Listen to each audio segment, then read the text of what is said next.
ഹരേ കൃഷ്ണ. ഇന്ന് നവരാത്രിയുടെ 6ാം ദിനമാണ്. 6ാം ദിനത്തിൽ ദേവി ആദിപരാശക്തി കാർത്യായനി ഭാവത്തിലാണ് ഭക്തർക്ക് അനുഗ്രഹം നൽകുന്നത്. ആരാണ് ദേവി കാർത്യായനി?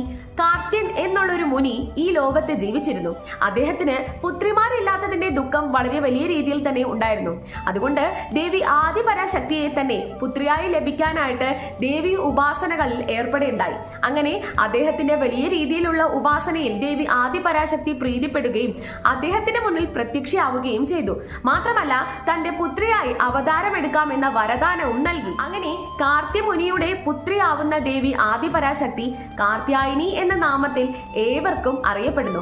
മാത്രമല്ല മഹിഷാസുരനെ വധിക്കുന്ന സമയത്ത് ദേവി കാർത്യായനി അവതാരം കൊണ്ടാണ് ദേവി ഈ ഒരു വധം നടപ്പിലാക്കുന്നത് എന്നൊരു വിശ്വാസവും ഉണ്ട്. സർവ്വ ആയുധങ്ങളും ഏന്തി സിംഹാരൂഢയായി നിൽക്കുന്ന സുമംഗലി ഭാവമാണ് ദേവി കാർത്യായനിയുടേത്. ഏവർക്കും കാർത്യായനി ദേവിയുടെ അനുഗ്രഹം ഉണ്ടാവട്ടെ എന്ന് ആശംസിക്കുന്നു. ഒപ്പം നല്ലൊരു നവരാത്രിയും ആശംസിക്കുന്നു.